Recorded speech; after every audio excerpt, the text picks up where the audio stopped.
ಇಂದು ನಾವು ಮಾತನಾಡಲಿರುವುದು ವಿಶ್ವದ ಅತ್ಯಂತ ಕುಖ್ಯಾತ ಗೊಂಬೆ ಅನಾಬೆಲ್ ಕಥೆಯ ಬಗ್ಗೆ. ಕತೆ ಶುರುವಾಗೋದು ಜಾನ್ ಮತ್ತು ಮಿಯಾ ಎಂಬ ಒಬ್ಬ ಮುದ್ದಾದ ದಂಪತಿಯಿಂದ. ಮಿಯಾ ಗರ್ಭಿಣಿಯಾಗಿದ್ದಾಳೆ ಮತ್ತು ಅವಳ ವಿಂಟೇಜ್ ಗೊಂಬೆಗಳ ಅಭಿಮಾನಿ.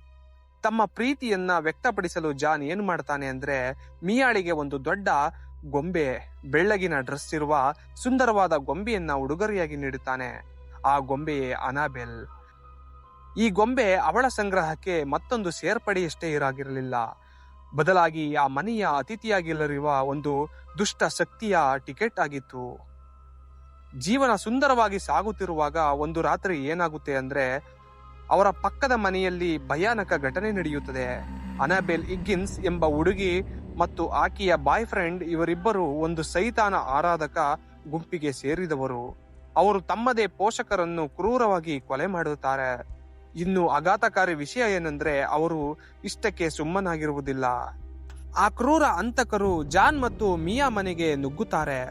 ಇದು ಕೇವಲ ಕಳ್ಳತನವಾಗಿರಲಿಲ್ಲ, ಇದು ಒಂದು ಧಾರ್ಮಿಕ ವಿಧಿ. ಮಿಯಾ ಪ್ರಾಣ ಉಳಿಸಿಕೊಳ್ಳಲು ಎಣಗಾಡುತ್ತಾಳೆ. ಈ ಗೊಂದಲದಲ್ಲಿ ಅನಾಬೆಲ್ ಹಿಗ್ಗಿನ್ಸ್ ಎಂಬ ಆ ಕ್ರೂರ ಕೊಲೆಗಾರ್ತಿ ಆ ಹೊಸ ಗೊಂಬೆಯನ್ನ ಹಿಡಿದು ತನ್ನ ಕೊನೆಯ ಕೃತ್ಯ ಎಸಗುತ್ತಾಳೆ. ಮೊದಲೇ ಅನಾಬೆಲ್ ಹಿಗ್ಗಿನ್ಸ್ ಆ ಗೊಂಬೆಯನ್ನ ಹಿಡಿದು ತನ್ನ ಕುತ್ತಿಗೆಯನ್ನು ಸೀಳಿಕೊಂಡು ಆತ್ಮಹತ್ಯೆ ಮಾಡಿಕೊಳ್ಳುತ್ತಾಳೆ. ಅವಳ ರಕ್ತ ನೇರವಾಗಿ ಆ ಗೊಂಬೆಯ ಮುಖಕ್ಕೆ ಮೇಲೆ ಚಿಮ್ಮುತ್ತದೆ.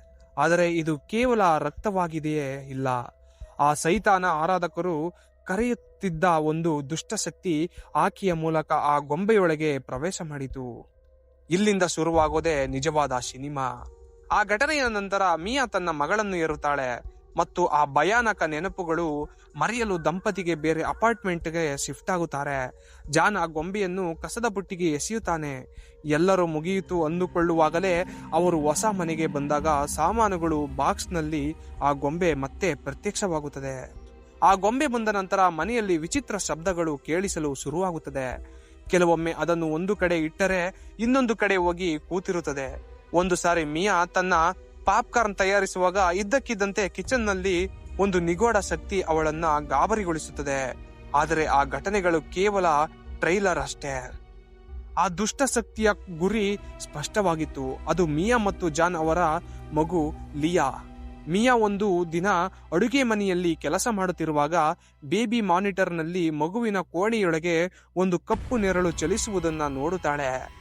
ಆ ಶಕ್ತಿ ಮಗುವಿನ ತೊಟ್ಟಿಲನ್ನು ಅಲ್ಲಾಡಿಸಲು ಶುರು ಮಾಡುತ್ತದೆ. ಒಂದು ತಾಯಿ ಇದನ್ನು ನೋಡಿದಾಗ ಏನಾಗುತ್ತದೆ? ಅವಳು ಸಹಾಯಕ್ಕಾಗಿ ಓಡುತ್ತಾಳೆ. ಮಿಯಾ ಮಗುವಿನ ಕೋಣೆಗೆ ಧಾವಿಸಿದಾಗ ಆ ಅಗೋಚರ ಶಕ್ತಿ ಇದ್ದಕ್ಕಿದ್ದಂತೆ ಮನೆಯಲ್ಲಿ ಬೆಂಕಿ ಹಚ್ಚುತ್ತದೆ.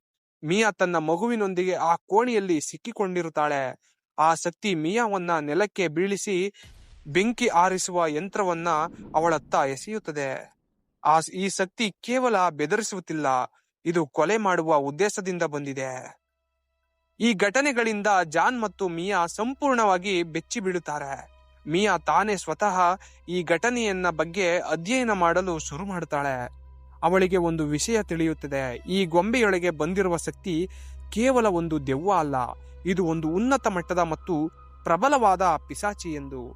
ಈ ಪಿಶಾಚಿಗೆ ಮಗುವಿನ ಜೀವ ಏಕೆ ಬೇಕು?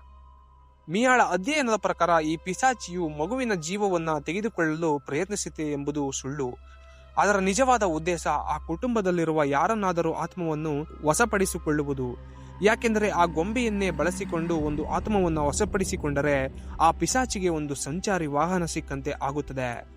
ದಂಪತಿಗಳು ಸಹಾಯಕ್ಕಾಗಿ ಸ್ಥಳೀಯರ ಚರ್ಚ್ನ ಫಾದರ್ ಫೆರೇಜ್ಗೆ ಅವರನ್ನ ಸಂಪರ್ಕಿಸುತ್ತಾರೆ. ಫಾದರ್ ಫೆರೇಜ್ ಅವರನ್ನು ಈ ಗೊಂಬೆ ನಿಜವಾಗಿಯೂ ದುಷ್ಟಶಕ್ತಿಯಿಂದ ಆವರಿಸಿದೆ ಎಂದು ದೃಢಪಡಿಸುತ್ತಾರೆ.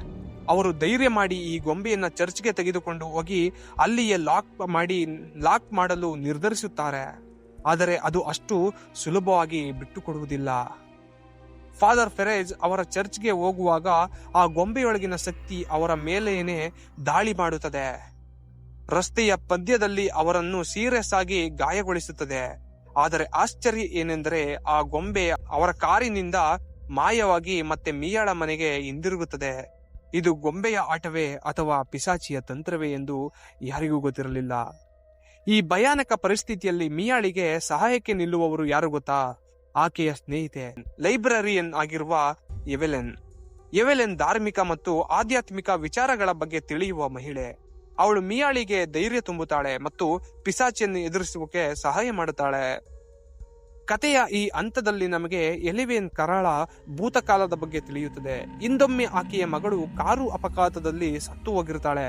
ಈ ದುರಂತಕ್ಕೆ ತಾನೇ ಕಾರಣ ಎಂದು ಆಕೆ ಇಂದಿಗೂ ಪಾಪ ಪ್ರಜ್ಞೆಯಿಂದ ಬಳಲುತ್ತಿದ್ದಾಳೆ. ಪಿಶಾಚಿ ಕಾಟ ಜಾಸ್ತಿಯಾಗುತ್ತದೆ. ಒಂದು ರಾತ್ರಿ ಅದು ಸ್ಪಷ್ಟವಾಗಿ ಮಿಯಾಳಿಗೆ ಒಂದು ಸಂದೇಶ ನೀಡುತ್ತದೆ. ನಿನ್ನ ಮಗುವಿನ ಜೀವ ಉಳಿಸಬೇಕಿದ್ದರೆ ನಿನ್ನ ಆತ್ಮವನ್ನು ನಮಗೆ ನೀಡು ಅಂತ.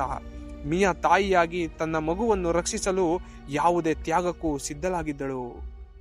ಮಿಯಾ ಕಣ್ಣೀರು ಹಾಕುತ್ತಾಳೆ. ತನ್ನ ಪ್ರೀತಿಯ ಮಗುವನ್ನು ಉಳಿಸಲು ತನ್ನ ಜೀವವನ್ನೇ ತೆಗೆದು ಆತ್ಮವಾಸಿ ಪಿಶಾಚಿಗೆ ಒಪ್ಪಿಸಲು ನಿರ್ಧರಿಸುತ್ತಾಳೆ. ಅವಳು ಆ ಅನಾಬೆಲ್ ಗೊಂಬೆಯನ್ನು ಹಿಡಿದು ಅಪಾರ್ಟ್ಮೆಂಟ್ನ ಕಿಟಕಿಯಿಂದ ಹಾರಿ ಆತ್ಮಹತ್ಯೆ ಮಾಡಿಕೊಳ್ಳಲು ಮುಂದಾಗುತ್ತಾಳೆ. ಆದರೆ ಕೊನೆಯ ಕ್ಷಣದಲ್ಲಿ ಮತ್ತೊಂದು ಆತ್ಮ ಬರುತ್ತದೆ. ಸರಿಯಾಗಿ ಮಿಯಾ ಹಾರುವಾಗ ಎವೆಲೆನ್ ಕೋಣೆಗೆ ಪ್ರವೇಶಿಸಿ ಅವಳನ್ನು ತಡೆಯುತ್ತಾಳೆ. ತನ್ನ ಹಿಂದಿನ ಪಾಪ ಪ್ರಜ್ಞೆಯಿಂದ ಹೊರಬರಲು ಮತ್ತು ತನ್ನ ಜೀವವನ್ನು ಕಳೆದುಕೊಂಡ ಮಗಳ ಬದಲಿಗೆ ಈ ಮಗುವನ್ನು ಉಳಿಸಲು ಎವೆಲೆನ್ ಒಂದು ಭೀಕರ ನಿರ್ಧಾರ ಮಾಡ್ತಾಳೆ. ಎವೆಲೆನ್ ಮಿಯಾಳನ್ನು ತಳ್ಳಿ ತಾನೇ ಆ ಅನಾಬೆಲ್ ಗೊಂಬೆಯನ್ನು ಕೈಯಲ್ಲಿ ಹಿಡಿದು ಕಿಟಕಿಯಿಂದ ಕೆಳಗೆ ಹಾರಿ ಜೀವವನ್ನು ಕಳೆದುಕೊಳ್ಳುತ್ತಾಳೆ. ಆಕೆಯ ಆತ್ಮವನ್ನ ಈ ಪಿಶಾಚಿ ಸ್ವೀಕರಿಸುತ್ತದೆಯೇ? ಹೌದು. ಎವೆಲೆನ್ನನ್ನು ಈ ತ್ಯಾಗದಿಂದಾಗಿ ಆ ಪಿಶಾಚಿ ತೃಪ್ತಿಗೊಂಡು ಅಲ್ಲಿಂದ ಶಾಶ್ವತವಾಗಿ ದೂರವಾಗುತ್ತದೆ. ಗೊಂಬೆ ಕೂಡ ಮಾಯವಾಗುತ್ತದೆ. ಈ ಘಟನೆಗಳೆಲ್ಲ ಮುಗಿದ ಮೇಲೆ ಜಾನ್ ಮತ್ತು ಮಿಯಾ ತಮ್ಮ ಮಗಳೊಂದಿಗೆ ಸುರಕ್ಷಿತವಾಗಿ ಇರುತ್ತಾರೆ. ಆದರೆ ಕಥೆ ಇಲ್ಲಿಗೆ ಮುಗಿಯುವುದಿಲ್ಲ. ಸಿನಿಮಾ ಮುಕ್ತಾಯದಲ್ಲಿ ಆ ಅನಾಬೆಲ್ ಗೊಂಬೆ ಮತ್ತು ಪ್ರತ್ಯಕ್ಷವಾಗುತ್ತದೆ. ಅದನ್ನು ಒಬ್ಬ ತಾಯಿ ತನ್ನ ನರ್ಸ್ ಮಗಳಿಗೆ ಉಡುಗೊರೆಯಾಗಿ ಖರೀದಿಸುತ್ತಾಳೆ. ಇದು ಕತೆ ಕೊನೆಯಲ್ಲ, ಇದು ಕೇವಲ ಆರಂಭ. ಹೀಗೆ ಕೈಯಿಂದ ಕೈಗೆ ವರ್ಗಾವಣೆಯಾಗುತ್ತಾ ಕೊನೆಗೆ ಆ ಗೊಂಬೆ ಪ್ರಸಿದ್ಧ ಅಲೌಕಿಕ ತನಿಖಾಧಿಕಾರಿಗಳ ಎಡ್ ಮತ್ತು ಲೋರೆನ್ ವಾರೆನ್ ಅವರ ಕೈ ಸೇರುತ್ತದೆ. ಅವರು ಆ ಗೊಂಬೆಯನ್ನ ತಮ್ಮ ಮ್ಯೂಸಿಯಂನಲ್ಲಿ ಒಂದು ಗಾಜಿನ ಪೆಟ್ಟಿಗೆಯಲ್ಲಿ ಹಾಕಿ ಆಶೀರ್ವಾದದ ಮಂತ್ರಗಳಿಂದ ಲಾಕ್ ಮಾಡಿ ಇಡುತ್ತಾರೆ. ಹಾಗಿದ್ರೆ ಸ್ನೇಹಿತರೆ, ಇದು ಅನಾಬೆಲ್ ಗೊಂಬೆಯ ಭಯಾನಕ ಕತೆ. ಈ ಕತೆ ಕೇಳಿದ ಮೇಲೆ ನಿಮ್ಮ ಮನೆಯಲ್ಲಿರುವ ಗೊಂಬೆಗಳನ್ನು ಒಮ್ಮೆ ಸರಿಯಾಗಿ ಪರಿಶೀಲಿಸಿ. ಏಕೆಂದರೆ ಸೈತಾನನಿಗೆ ಒಂದು ಆತ್ಮ ಬೇಕಾದಾಗ ಅದು ಕೇವಲ ಒಂದು ಆಹ್ವಾನ ಮತ್ತು ಒಂದು ಗೊಂಬೆ ಅಷ್ಟೇ ಸಾಕು. ಇಂತಹ ಮತ್ತಷ್ಟು ಬೆಚ್ಚಿ ಬೀಳಿಸುವ ಹಾರರ್ ಸ್ಟೋರಿಗಳನ್ನ ನೀವು ಕೇಳಲು ಬಯಸುವುದಾದರೆ ತಪ್ಪದೆ ನಮ್ಮ ಚಾನೆಲ್ ಅನ್ನ ಸಬ್ಸ್ಕ್ರೈಬ್ ಮಾಡಿಕೊಳ್ಳಿ. ಈ ವಿಡಿಯೋ ಇಷ್ಟವಾದರೆ ಒಂದು ಲೈಕ್ ಮಾಡಿ ಮತ್ತು ನಿಮ್ಮ ಅನಿಸಿಕೆಗಳನ್ನ ಕೆಳಗಿನ ಕಮೆಂಟ್ ಬಾಕ್ಸ್ ನಲ್ಲಿ ಬರೆಯಿರಿ. ನಾವು ಮುಂದಿನ ವಿಡಿಯೋದಲ್ಲಿ ಮತ್ತೊಂದು ಭಯಾನಕ ಅಧ್ಯಯನದೊಂದಿಗೆ ನಿಮ್ಮ ಮುಂದೆ ಬರುತ್ತೇವೆ. ಅಲ್ಲಿವರೆಗೂ ಸುರಕ್ಷಿತವಾಗಿರಿ ಮತ್ತು ನೆನಪಿಡಿ, ನೀವು ಏಕಾಂಗಿಯಾಗಿಲ್ಲ.